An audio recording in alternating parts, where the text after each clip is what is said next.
जय श्री कृष्णा। मैं आचार्य ज्योति स्वागत करती हूं आप सभी का वैदिक एस्ट्रो केंद्र में। दर्शकों, भारतीय परंपरा में समय को केवल सेकंड, मिनट और घंटे में नहीं मापा गया है। समय को केवल तारीखों और कैलेंडर तक भी सीमित नहीं रखा गया है। यहाँ समय को लिविंग एनर्जी, लिविंग कॉन्शियसनेस यानी जीवित ऊर्जा माना गया है। ऋषियों के लिए काल यानी टाइम एक ऐसा प्रवाह था जो ब्रह्मांड, प्रकृति और मानव चेतना तीनों को एक साथ जोड़ता है। अधिक मास 2026 की बात करें हम, जिसे पुरुषोत्तम मास भी कहा जाता है, जो हम साल 2026 में 17 मई से जो शुरू हो रहा है और 15 जून तक जो रहेगा, इसी काल बोध का एक दुर्लभ और गूढ़ उदाहरण है। आधुनिक समाज जहां समय को उपयोग करने की वस्तु माना जाता है, यूटिलाइज किया जाता है, दिन जो है जिसे हम बोला जाता है कि दिन निकल रहा है, वही अधिक मास हमें समय के साथ संवाद या अलाइनमेंट करना सिखाता है। यह महीना कोई साधारण कैलेंडर एडजस्टमेंट नहीं है, बल्कि मानव और ब्रह्मांड के बीच संतुलन बहाल करने की दिव्य व्यवस्था है। एक ऐसा विशेष समय है जब प्रकृति स्वयं हमें रोककर अपने भीतर झांकने का अवसर देती है। यह महीना हर लगभग 32.5 महीनों में आता है और अपने साथ जीवन में संतुलन, शुद्धि और आत्मिक जागरण की ऊर्जा को भी लेकर आता है। अधिक मास को जो लोग हैं केवल अशुभ या कार्य वर्जित महीना समझते हैं, मानते हैं, लेकिन वैदिक ज्योतिष और शास्त्रों की दृष्टि से यह धारणा अधूरी है। वास्तव में यह महीना बाहरी कर्मों के बजाय भीतरी सुधार और आत्मिक उन्नति के लिए सबसे श्रेष्ठ समय माना जाता है। इसे आध्यात्मिक दृष्टि से वर्ष का सबसे शक्तिशाली महीना भी इसलिए कहा गया है। अधिक मास को आम बोलचाल में हम बोलते हैं मलमास भी कहते हैं, लेकिन शास्त्रीय दृष्टि से इसका वास्तविक नाम पुरुषोत्तम मास है।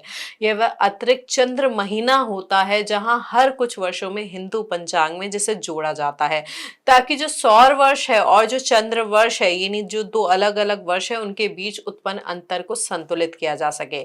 देखिए, थोड़ी सी मैं आपको इस बारे में जानकारी देना चाहूंगी कि देखिए, हिंदू पंचांग जो है चंद्रमा की गति पर आधारित होता है। हम चंद्र वर्ष बनाते हैं। एक चंद्रमास लगभग 29.5 दिनों का होता है, जबकि एक सूर्य मास 30 से 31 दिनों का होता है। इसी वजह से चंद्रवर्ष 354 दिनों का होता है और सौर वर्ष लगभग 365 दिनों का होता है।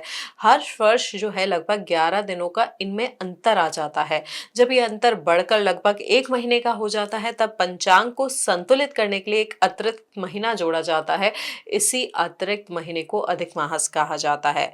वैदिक ग्रंथ सूर्य सिद्धांत में स्पष्ट तौर पर बताया गया है कि हर 32 महीने 16 दिन और 4 घड़ी के बाद यह अतिरिक्त मास आता है। यह गणना यह सिद्ध करती है कि भारतीय काल गणना केवल धार्मिक नहीं बल्कि अत्यंत वैज्ञानिक भी है। जैसे इंग्लिश कैलेंडर में हर 4 साल में एक लीप ईयर आता है, वैसे ही हिंदू पंचांग में अधिक मास आता है। वर्ष 2026 में अधिक मास जो है ज्येष्ठ मास में पड़ रहा है। इसका अर्थ यह भी है कि इस वर्ष 2 ज्येष्ठ मास होंगे, एक निज ज्येष्ठ और दूसरा अधिक ज्येष्ठ। 2026 में अधिक मास, जैसे मैंने आपको बताया, 17 मई रविवार से प्रारंभ होगा और 15 जून सोमवार तक चलेगा। इसे धार्मिक साधना, जप, तप और दान के लिए अत्यंत शुभ माना जाता है। इस दौरान व्यक्ति अपने आध्यात्मिक विकास पर ध्यान केंद्रित कर सकता है, परंतु इस महीने में विवाह, गृह प्रवेश, मुंडन और नए व्यवसाय जैसे मांगलिक गतिविधियों से परहेज किया जाता है।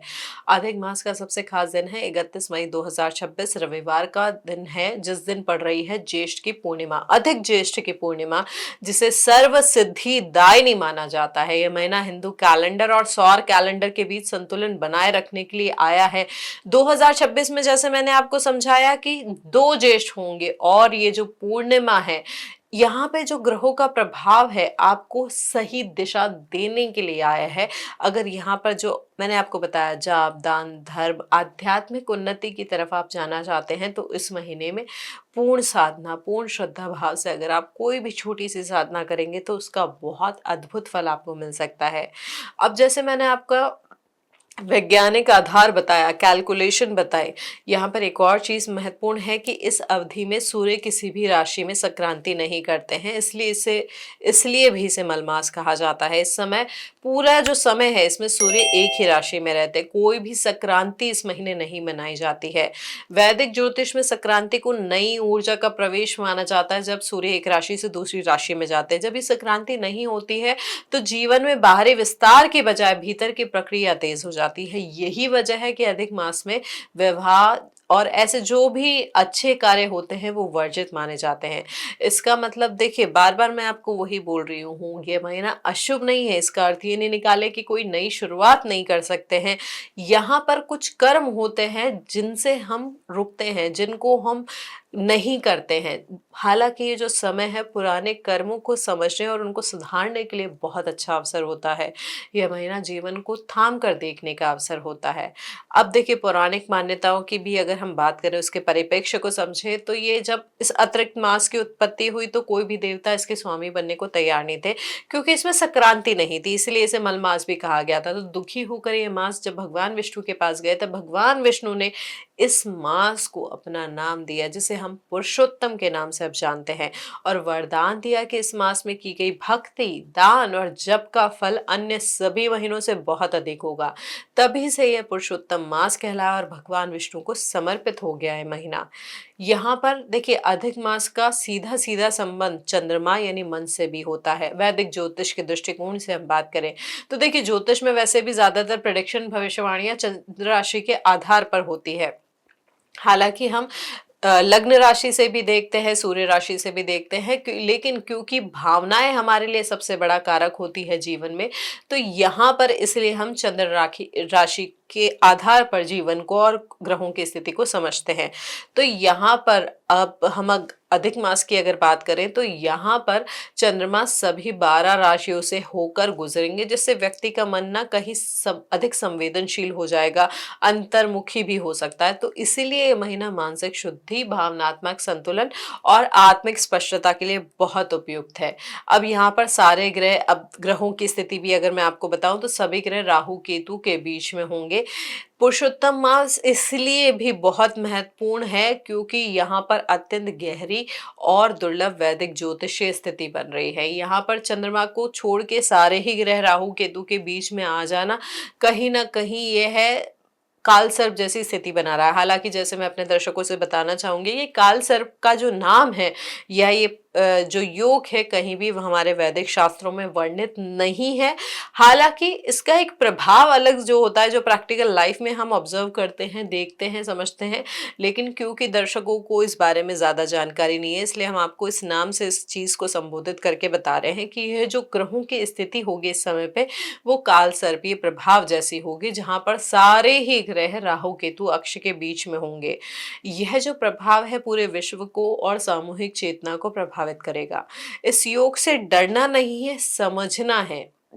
देखिए, राहु केतु क्या है, छाया ग्रह होते हैं और वास्तव में कर्म के द्वारपाल होते हैं। राहु भविष्य की अधूरी इच्छाओं, लालसाओं और भ्रम का प्रतीक है।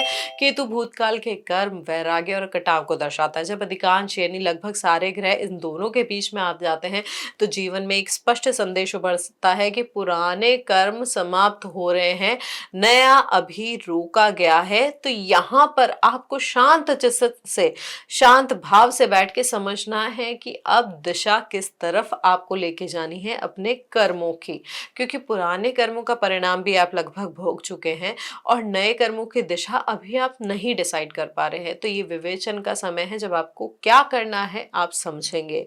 व्यक्तियों को ये भी अनुभव हो सकता है इस समय कि जीवन आगे बढ़ते हुए भी कहीं ना कहीं रुक गया है। मेहनत हो रही है लेकिन परिणाम तुरंत नहीं मिल रहा है। निर्णय लेने में भ्रम भी बढ़ सकता है। रिश्तों, करियर और पहचान से जुड़े प्रश्न गहरे भी हो सकते हैं।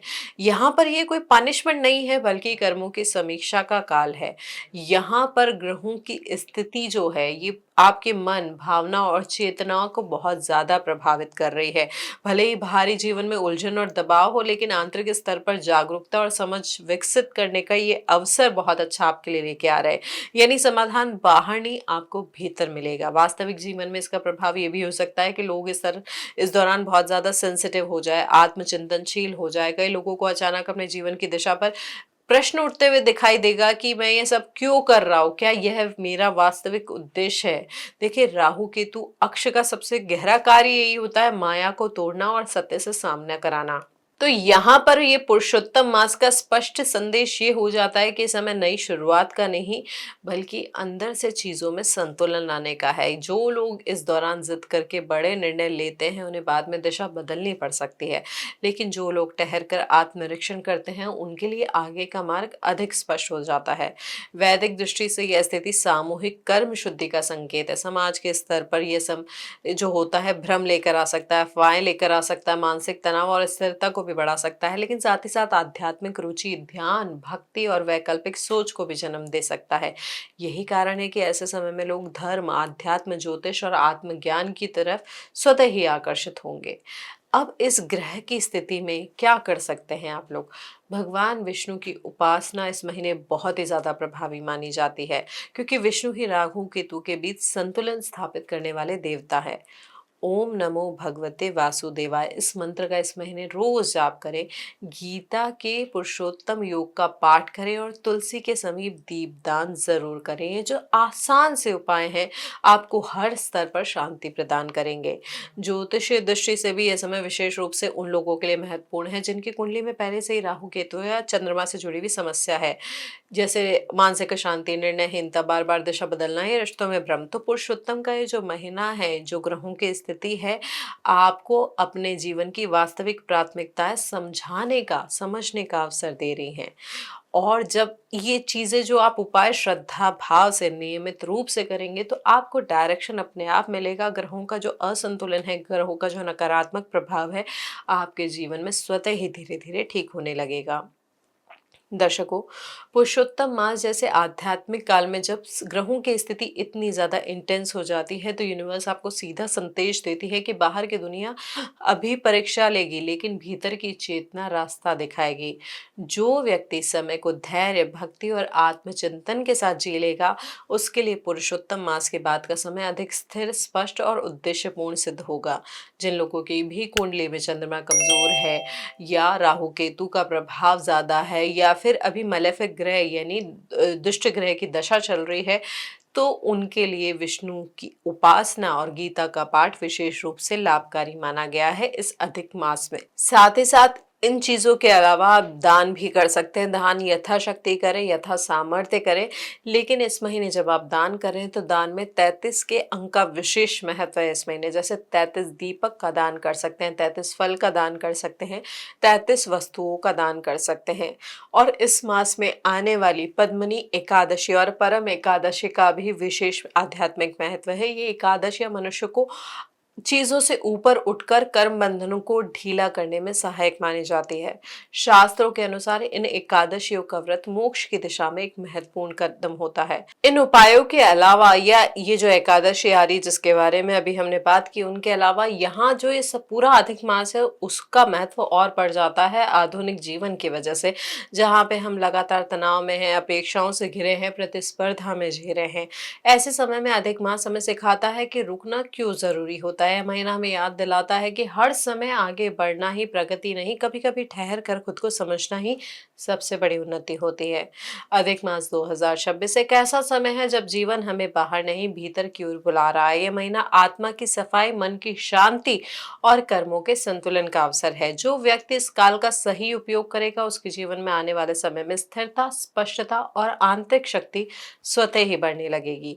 अगर आपको ये वीडियो अच्छा लगा हो तो इसे लाइक करें, शेयर करें, बेल बटन दबाकर हमारे चैनल को सब्सक्राइब जरूर करें। हरिओम।